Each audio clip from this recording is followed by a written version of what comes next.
கம்ஃபர்டபுளாக இருக்குது. ஆட்டோவில் உட்காந்து போகிறோம் அப்படின்னா வந்து கத்துனா கூட வெளியில் கேட்காது. பைக்கில் போகிறோம் அப்படின்னா அந்த கத்துனா கூட வெளியில் கேட்டுரும். இதில் நல்லா பக்கா சேஃப்டி தான். இப்போ நிறைய கார் பெருத்து போச்சு, வாகனம் பெருத்து போச்சுங்க. நீங்கள் இப்போ டூ வீலர் வந்து எந்த சொந்த நுழைஞ்சு போயிடுவாங்க. எங்கள் அப்பா உடம்பு சரியில்லை, அதனால அதில் தூக்கிட்டு கொண்டு போக முடியாது. Auto safety. பெருகி வரும் போக்குவரத்து நெரிசலால் மக்களுக்கான போக்குவரத்து தேவை நாளுக்கு நாள் அதிகரித்து வரும் நிலையில் கடந்த சில ஆண்டுகளாக பைக் டாக்ஸிகளுக்கு நகர் பகுதிகளில் மக்களிடையே வரவேற்பு இருப்பதை பார்க்க முடிகிறது.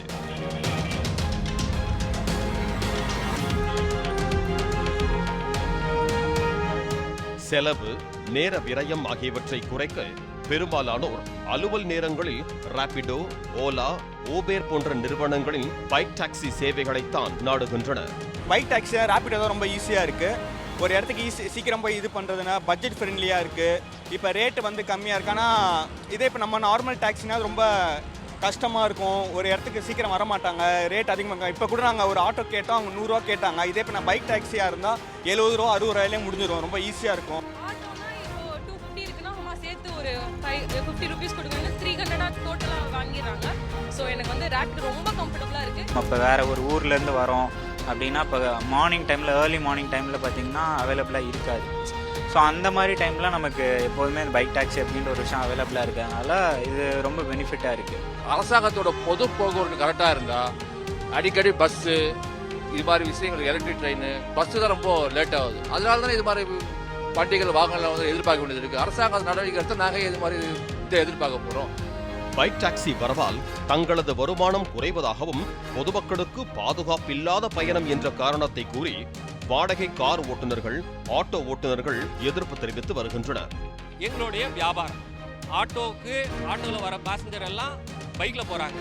இந்த சேவை ரொம்ப மலிவான சேவையில் மலிவான விலையில் கொடுக்குறாங்க. 20 ரூபாக்கும் 18 ரூபாக்கும் 10 ரூபாக்கும்லாம் வந்து பைக் டாக்ஸி கிடைக்குது.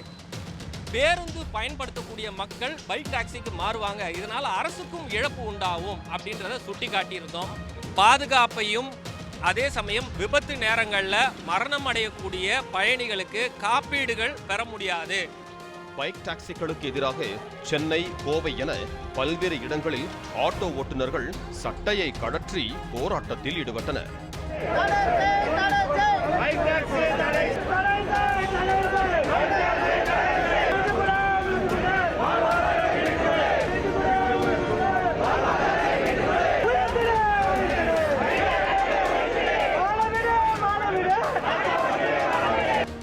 சைதாப்பேட்டையில் ராபிடோ ஓட்டுநரை 3 ஆட்டோ ஓட்டுநர்கள் சேர்ந்து தாக்கியதாக கைதும் செய்யப்பட்டிருக்கிறார்கள்.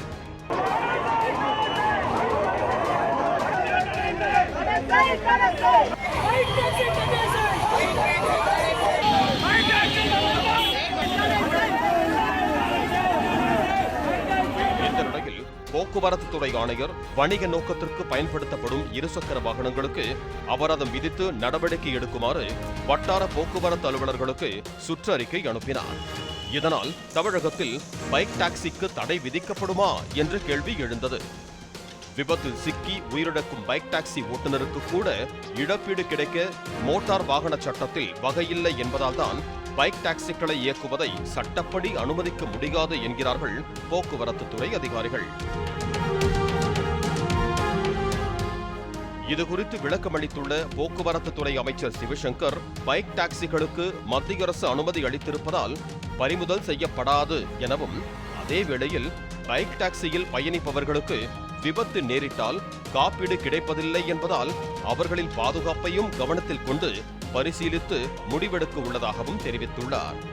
அதேவேளையில் பயன்பாட்டாளர்கள் மத்தியில் பைக் டாக்ஸிகளுக்கு பெரும் ஆதரவு இருப்பதால் ஹரியானா, பஞ்சாப், ஆந்திரா மற்றும் டெல்லி உள்ளிட்ட ஒரு சில மாநிலங்களில் அங்கீகரிக்கப்பட்டது போல தமிழகத்திலும் காப்பீடு கிடைக்கும் வகையில் சட்ட திருத்தம் மேற்கொண்டு அங்கீகரிக்க வேண்டும் என கோரிக்கை எழுந்துள்ளது.